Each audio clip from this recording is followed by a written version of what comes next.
Hogy miért építettem egy életnagyságú Flak Cannon-t? Már is elmesélem. Kezdjük az elején.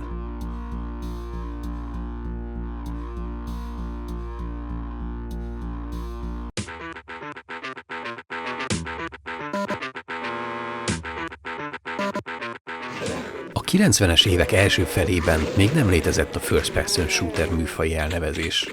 Akkor még Doom klónoknak hívtuk őket. Bár nem a Doom volt az első a műfajban, teljesen egyértelmű, hogy miért ez a játék definiálta a zsáner alapjait. Kiváló Doom klónok születtek ezekben az időkben, de egyértelműen egyik sem tudott új irányt mutatni. Hol egy teljesen más alapszettinget kaptunk, hol egy ponyvába illő, őrült humorral ellátott macsó szimulátort, hol pedig egy szeretett franchise kényelmesen ölelő karjait. Az évtized második felétől azonban megérkeztek azok a kihívók, akik sikeresen haladták meg a nagy elődöt és az azóta megjelent Quake-et. Hol történetmesélésben,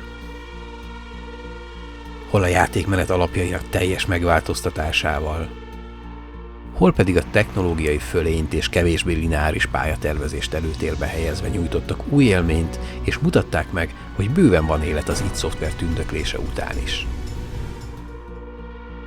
De egy dologban senki sem mert messzire merészkedni a Doom által lefektetett alapoktól: a fegyverek. A Quake 3 rakétavetőjéről szóló videómban kifejtettem, hogy miért az az egyik legikonikusabb fegyvere az FPS műfajnak. De hülyeség lenne nem kimondani a nyilvánvalót. Van még egy fegyver, ami legalább annyira meghatározó, és állítom, hogy több játékban szerepelt is, mint az.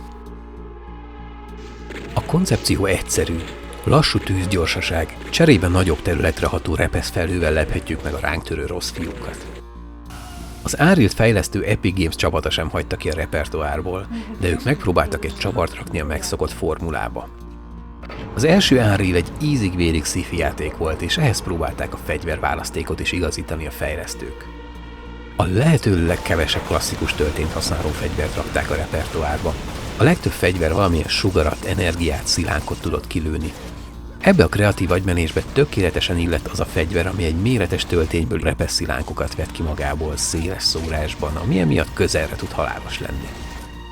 Ismerős? Le sem tagadhatná az eredetét, de dizájnban nagyon messze eltávolodott tőle. Ám ez a koncepció akkor ért be igazán, amikor 99-ben megjelent a Quake 3 nagy kihívója, az Unreal Tournament. A játék, ami mindenben próbált rálicitálni a konkurenciára. Több és őrültebb fegyver, másodlagos tüzelési módok, amivel tovább bővítették a fegyverek nyújtotta taktikai repertoárt. Sokkal több játékmód. Színesebb, tarkább sci-fi látványvilág. Facing Words. Ki ne szeretne az ellenfelei közé lőni gyorsan forgó pengéket? Egy lassan haladó plazmagömböt, ami egy sugárral teli belőve, egy emberes robbanással visz mindenkit a halálba. Egy toxikus, ragadós biotakonygömböt, ami feltapad a falakra és a közelébe tévedőket sebzi. Egy távirányítható mini termonukleáris robbanófejet. Ám a személyes kedvencem volt a felhozatalból a Flak Cannon. Ebben a játékban komolyabb külsőt kapott, úgy nézett ki, mint valami ipari berendezés, amivel történetesen miszlikbe lehet tépni bárkit. Sárga festés, kopott agyon használt külső, kosz és instant halál. Közelre verhetetlen erejű fegyver, közepes távolságra pedig egy olyan repeszgránátot eresztett el, ami célba érve fémszilánkokkal borítja be a környezetét. Ha ezt a vigyort láttad, már tudtad, hogy rábasztál. Ha ez nem lenne elég, az izzó repeszek megpattannak a falon, így olyan ellenfelet is kilőhetünk, akit az adott pillanatban nem látunk. A kellően kontrasztos szilánkok kiválóan mutatják nekünk a lövésünk irányát, szóródását, így egy instant vizuális visszajelzést kapunk ahhoz, hogy fejlődjünk a fegyver használatával. Ha nem játszottam volna annyi órát ezzel a játékkal, valószínűleg 2 dologra emlékeznék belőle. A Facing Words pálya és a zenéje, és a Flak Cannon. Ebből egyenes út vezet ahhoz, hogy ideje lenne feltenni belőle egy életnagyságú példányt a polcra. Lássunk is hozzá. Míg a múltkori Quake rakétavetős projektben egy készmodellel dolgoztam, ez most nem volt opció. Bár az évek alatt a Flak Cannon számos formát felvett, Nekem mégis az első Unreal Tournamentben látható verzió volt a kedvencem. Ehhez viszont nem találtam egy olyan modellt sem, ami tetszik, vagy hű lett volna az eredetihez. Apropó hűség, nem könnyű megfogni egy 99-es játék modelljének a részleteit. Kívülről egy erősen low poly modellünk van, de szerencsére valamivel több részlet kerül elő, ha az FPS nézetből látható fegyvert vesszük szemügyre.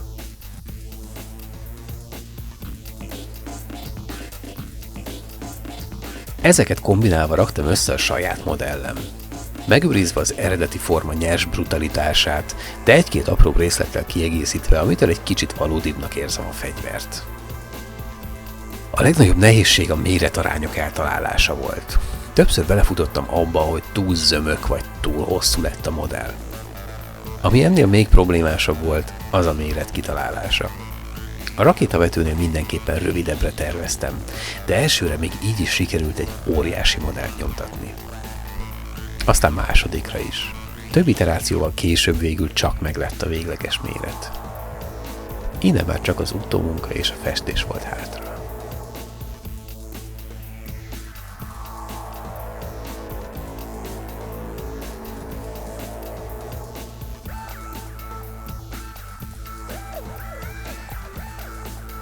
Maradjunk annyiban, hogy a nyomtatott darabok tükörsimák lettek, festésre készen.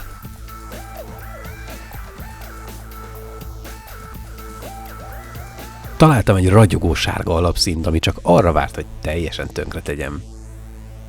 Lassan az összes főelem megkapta a színét, úgyhogy ideje volt elkezdeni rendesen bemocskolni őket. A minőségi kameraállás gondoskodik róla, hogy a tudományos festési technikám rejtve maradjon. Ezen a ponton még csak az árnyékolásokat és a kevésbé látható sötétebb foltokat viszem fel. Ha jól megnézitek, lassan megtöri a homogén sárga felületeket, itt-ott kiemelve néhány nehezebben látható törést. Az árnyékolás mellett felviszek egy kis rozsdabarna alapszínt, amire később a korrodált felület effektje lesz felépítve. Még mindig elég nyers kinézetű a fegyverünk, így az alapozás elkészültével ideje rátérni a részletek kidolgozására. Ennél a fegyvernél mindennél fontosabb lesz, hogy a lehető leghasználtabb hatást érjük el. Először szépen felviszem a lepattogzott festék imitációját.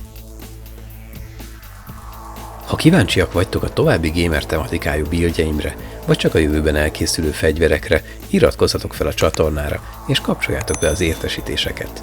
Számos tervem van még a jövőre nézve.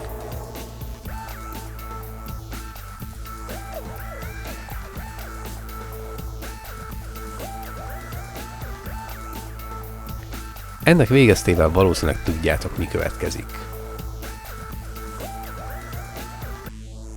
Először elkezdhetjük kiemelni az éleket, majd kidolgozni a későbbi illesztéseknél összegyűlő masszívabb koszfoltokat, amit majd rozsdabarna foltok követnek.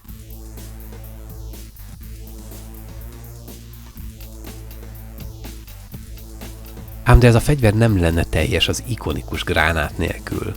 Az eredetiben egy vidám kis smiley díszíti a lövedék elejét, ebben viszont egy kicsit szabad kezet adtam magamnak.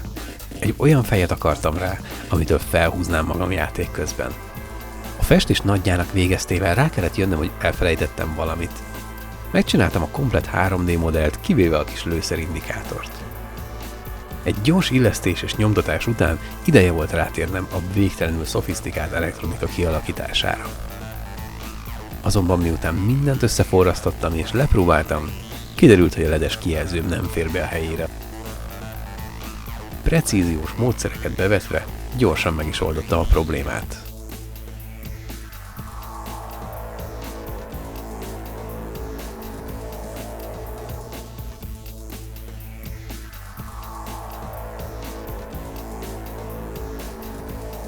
Befejezésül már csak pár kiegészítő elemre volt szükség, mint a fegyver oldalát díszítő számsor, a dugattyúk koszos kenése és a rozsdafoltok textúrájának kidolgozása. Mindezek végeztével befejezettnek tekintettem a fegyvert. Lássuk hát a végeredményt.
Dr. Freeman, I presume.